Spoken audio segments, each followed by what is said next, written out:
예수님께서 십자가에서 운명하신 이후에 이제 장례 절차가 진행되어야 됩니다. 유대인들은 우리나라와 달리 3일장을 한 다음에 맨 마지막에 그렇게 무덤에 묻는 것이 아니라 사람이 죽으면 그날 그렇게 무덤에 묻는 관습으로 우리나라와 달랐습니다. 예수님이 운명하시니까 아리마대 요셉이란 사람이 예수님의 무덤을 준비했습니다. 거기 예수님의 시신을 안치했지요. 그리고 유대인들은 우리나라처럼 그렇게 땅을 파지 않았습니다. 동굴 속에 시신을 안치를 했습니다. 그래서 동굴처럼 판 곳에다가 시신을 안치하고 동굴 입구를 큰 돌 굴려가지고 막았습니다. 그리고 동굴 입구를 돌 농구로 끝난 것이 아니라 거기다가 회치를 했어요. 그러면 이게 바로 새로운 시신이 묻혀 있는 무덤이구나, 새로운 무덤이구나 사람들이 인식할 수가 있었습니다. 예수님도 이러한 동일한 장례 절차에 의해서 어느 곳인지 모르지만 예수님의 시신이 아리마대 사람 요셉이 준비한 곳에 이제 안치가 되었습니다. 그런데 그 다음 날, 바로 우리식으로 이야기하면 주일이지요. 세 여인이 예수님의 무덤을 향해서 달려가고 있었습니다. 1절에 보면 그 여자가 누군지 이야기합니다. 막달라 마리와 야고보의 어머니 마리아, 그 다음에 살로메라는 세 명의 여인이 예수님의 무덤을 향해서 가고 있었습니다. 그런데 즉흥적으로 간 것이 아니라 예수께 바르기 위하여 향품을 사두었다, 그렇게 이야기합니다. 여러분, 유대인은 장례에서 남자가 하는 일과 여자가 하는 일이 정확하게 구분이 됐습니다. 시신을 운구하는 것은 남자들이 했습니다. 그런데 이제 시신이 그 무덤에 운구가 되면은 그 이후에 여자들이 시체에 향품을 바르고 세마포로 시신을 감쌌습니다. 향품을 준비했다고 했는데 이 향품은 어떤 역할을 했느냐? 이 부패를 방지하는 역할을 했다기보다 시체가 썩으면 아주 고약한 냄새가 나는데 이러한 냄새를 중화시켜주는 그러한 역할을 하는 거였습니다. 다른 요한복음에 보면은 예수님께 향품을 바른 사람이 있는데 니고데모라는 사람이었습니다. 그런데 예수님 죽으시고 다 경황이 없으니까 누가 어떤 일을 했는지 전부 다 몰랐나 봅니다. 그래서 이 세 명의 여인이 예수님의 시신 가운데 향품을 바르기 위해서 해가 떠오르자마자 예수님의 무덤을 향해서 걸어갔던 것입니다.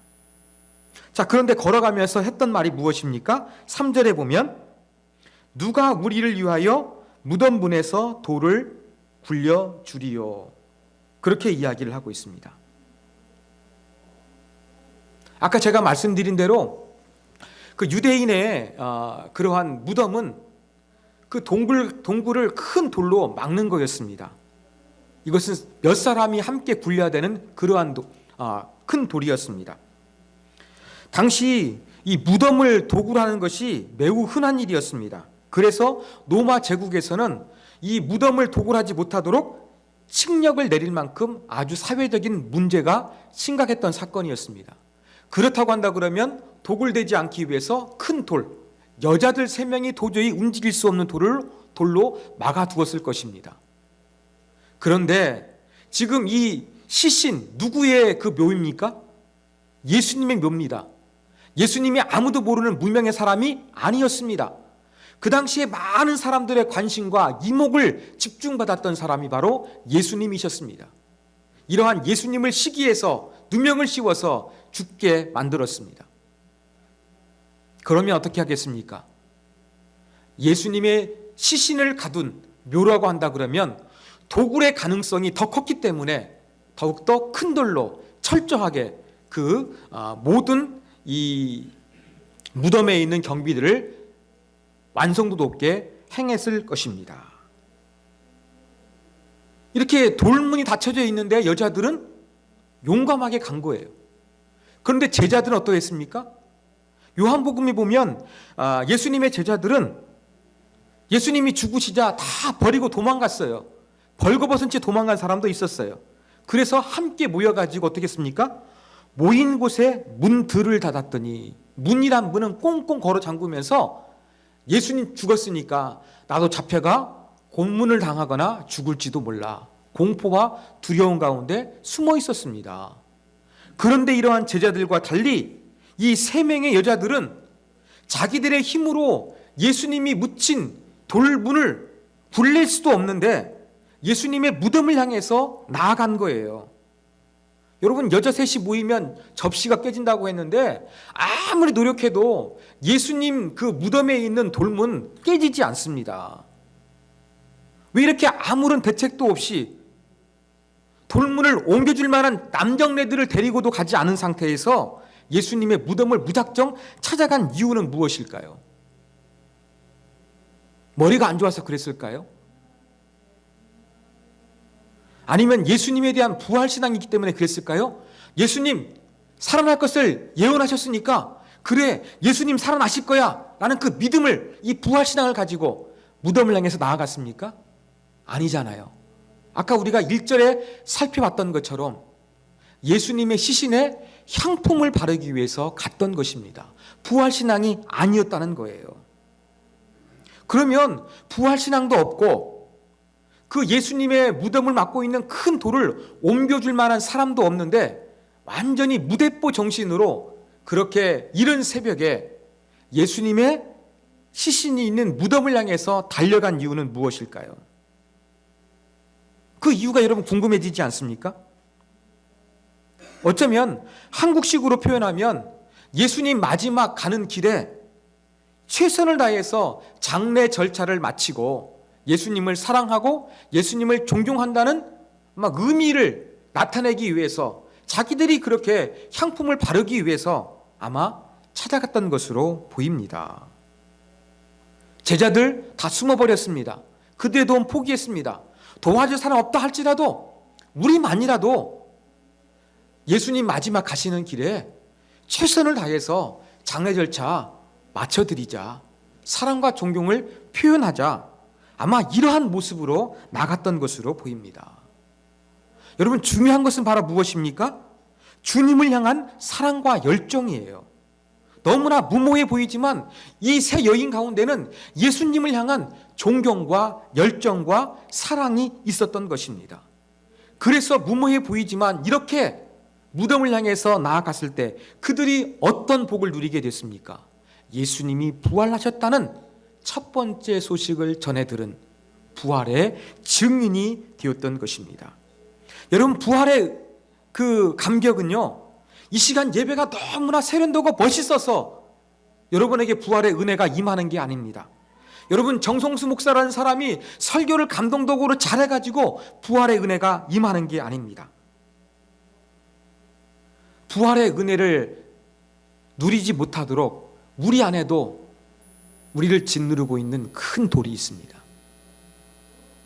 내가 주님을 향해서 나아가지 못하도록 짓누르는 큰 돌이 있는데 이 돌들을 뛰어넘을 때 부활의 은혜는 임하게 되어 있는 것입니다.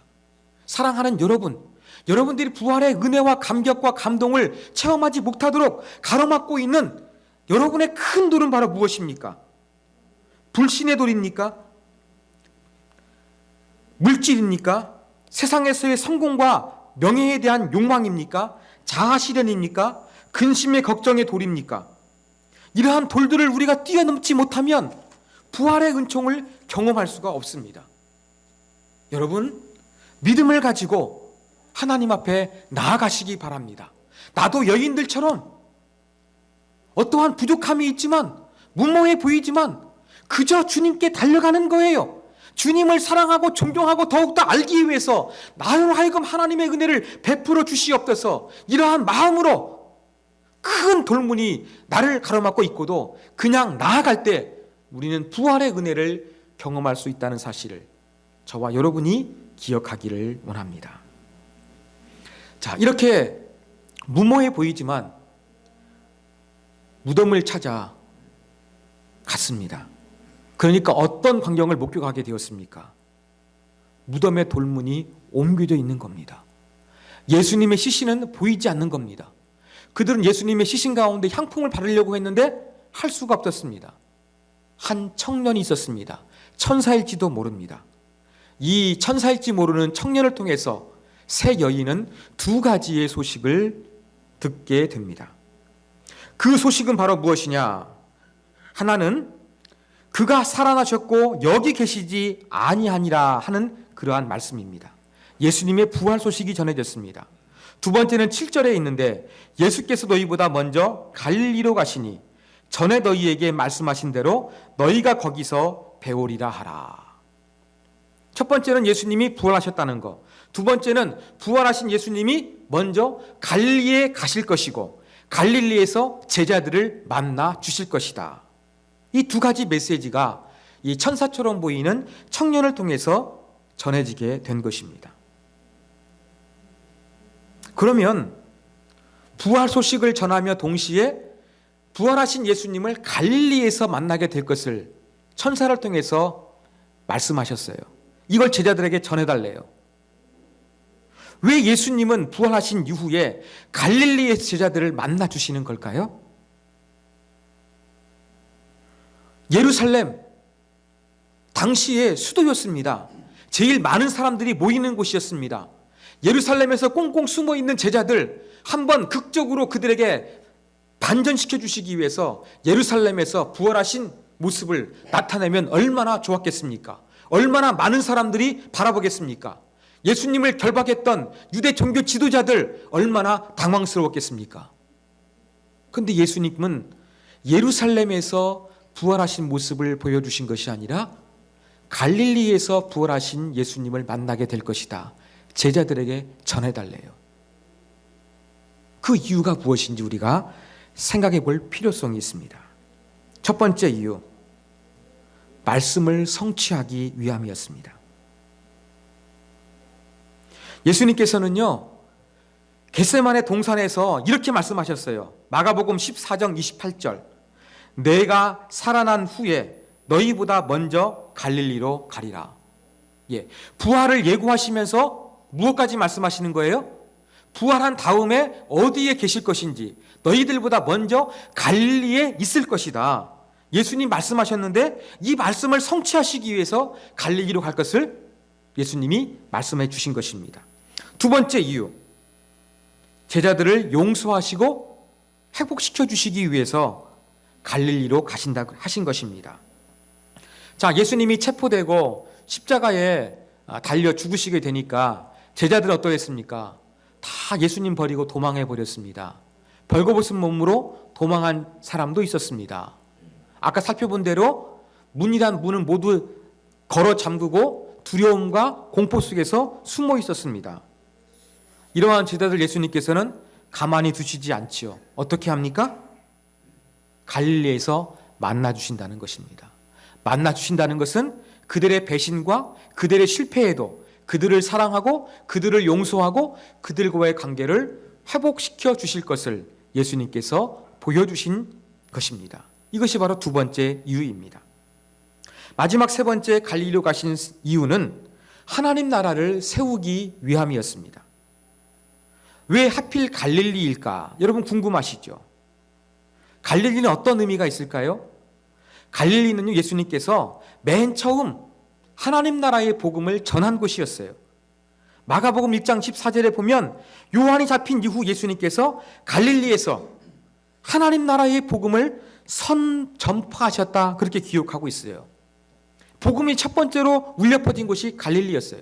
그리고 하나님 나라의 능력을 보여준 것도 갈릴리였어요. 여러분, 물이 변하여 포도주가 된 사건 아시죠? 가나 혼인집의 사건입니다. 그 가나가 어디 있었느냐? 갈릴리 지역 안에 있었어요. 하나님 나라의 놀라운 능력을 보여주신 것도 갈릴리 지역에서 이루어진 것이었습니다. 그런데 그 당시 사람들에게 갈릴리 땅은 어떤 땅이었느냐? 멸시와 천대받는 땅이었습니다. 여러분, 요한복음에 보면 나다네엘이 이렇게 이야기하죠. 나사렛에서 무슨 선한 것이 날 수 있느냐? 나사렛은 갈릴리 지역에 속한 지방의 이름입니다. 갈릴리 지역 나사렛에서는 이 천대받는 땅, 멸시받는 땅, 내 고향이라고 밝히기 싫기 때문에 여기에서는 유명한 사람은 나올 수가 없다. 완전히 포기하고 그렇게 무시했던 곳이 바로 어디였느냐? 갈릴리 지역이었어요. 그런데 예수님은 이러한 갈릴리 지역에서 공생애를 처음으로 시작하셨고 하나님 나라의 능력을 보여주셨고 그래서 이 지역으로 다시 돌아가 제자들을 만나 주신다고 그랬습니다.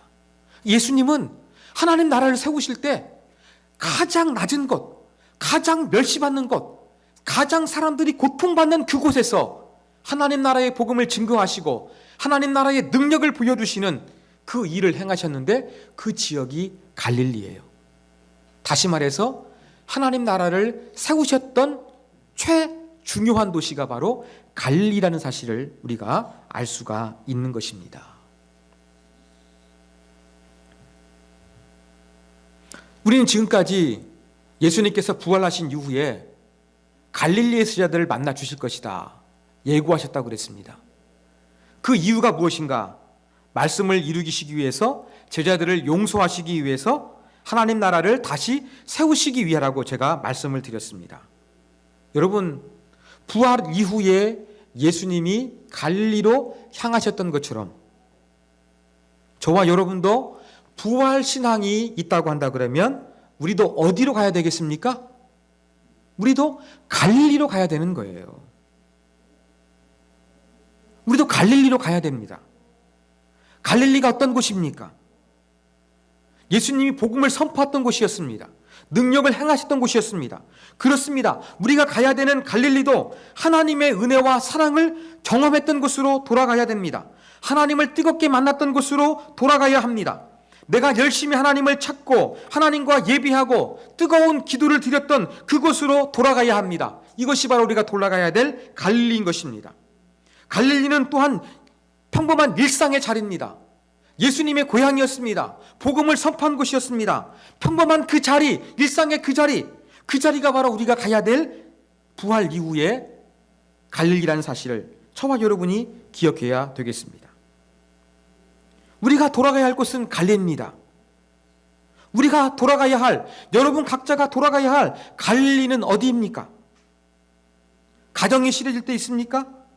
남편과 자식과 아내가 싫어질 때가 있습니까? 직장이 싫을 때가 있습니까? 이웃과 성동이 싫을 때가 있습니까? 신앙 공동체가 싫어질 때가 있습니까? 모든 것을 버리고 도망하고 싶을 때가 있을 것입니다. 그런데 부활 신앙을 가진 사람이라고 한다면 다시 일상으로 내가 하나님을 만난 것으로 그것으로 돌아가는 것입니다. 이것이 바로 부활 이후에 갈릴리로 이동하신 예수님께서 우리 가운데 전해주는 메시지인 것입니다.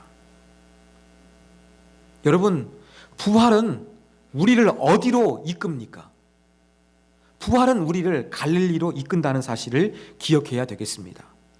예수님 예언하신 대로 부활하셨어요. 그래서 예수님께서 제자들을 부활하신 다음에 어디로 이끌어 가셨습니까? 갈릴리로 이끌어 가셨잖아요. 예수님은 부활하셔가지고 사망 권세를 전복하셨지만 성공과 재물을 주는 것으로 제자들을 데려가시지 아니하셨어요.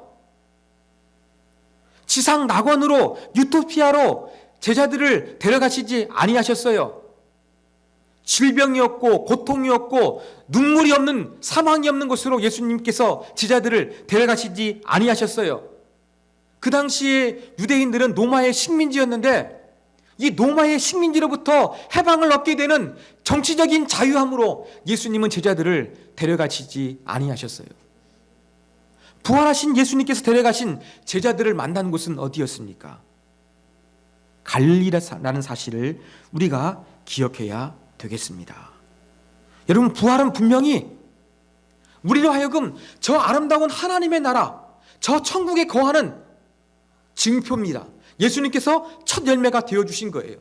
그래서 우리가 부활신앙을 이야기할 때에는 장차 궁극적으로 하나님 나라에 거하게 될 것을 사모하고 꿈꿔야 됩니다. 이것이 바로 예교편으로 부여진 것이 예수님의 부활입니다. 그러나 그게 전부가 아닙니다. 부활은 미래적인 의미가 있는 것이 아니라 현재적인 의미도 있습니다. 그게 바로 무엇입니까? 우리는 부활신앙을 가졌다고 한다 그러면 내가 있어야 될 삶의 자리에서 내가 새롭게 살아가는 겁니다. 이것이 바로 부활신앙이라는 것을 저와 여러분이 기억해야 되겠습니다. 여러분, 부활은요, 우리의 삶을 새롭게 합니다. 앞으로 부활해서 하나님 나라에 영원토록 살 것이라는 이 첫 열매가 되는 징표도 있습니다만, 이 땅 위에서 우리의 일상, 삶의 자리에서 새로운 자세, 새로운 마음으로 살아가라는 그러한 의미가 예수님께서 갈릴리의 제자들을 만나주신 이유라는 것을 저와 여러분이 기억해야 되겠습니다. 여러분, 이 부활신앙은요, 우리의 일상이 달라지게 합니다. 똑같이 밥 먹고, 똑같이 직장 생활하고, 똑같이 가족들과 살아가고, 똑같이 교회 식구들과 예배 드리고, 똑같이 직장 생활하고, 똑같이 이웃과 만나지만 그 똑같은 일상 속에서 부활신앙으로 우리가 새로워지는 것, 우리의 일상을 새롭게 살아가는 것, 이것이 바로 우리가 가야 할 갈릴리라는 사실을 저와 여러분이 기억하시기를 원합니다. 이게 바로 예수님께서 갈릴리에서 제자들을 만날 것이다 예고해 주신 아주 중요한 목적입니다. 그러므로 우리가 그 부활신앙을 통해서 내가 예수님 부활하셨던 것처럼 내가 죽어도 천국 갈 수 있겠네, 여러분 이것만 생각하시면 안 됩니다. 그래, 내가 부활신앙을 가졌다고 한다 그러면 내가 있는 삶의 자리가 새로워져야 된다. 내가 있는 가정과 직장과 이웃과 사업장과 교회 공동체 속에서 내 마음이 새로워져서 내가 해야 될 것들, 내가 주님께 소망을 두고서 잘 감당하는 것, 이것이 바로 내가 가져야 될 부활 신앙이다. 이것이 바로 내가 가야 할 갈릴리다. 여러분, 그렇게 생각하시는 여러분이 되기를 주님의 이름으로 부탁드립니다.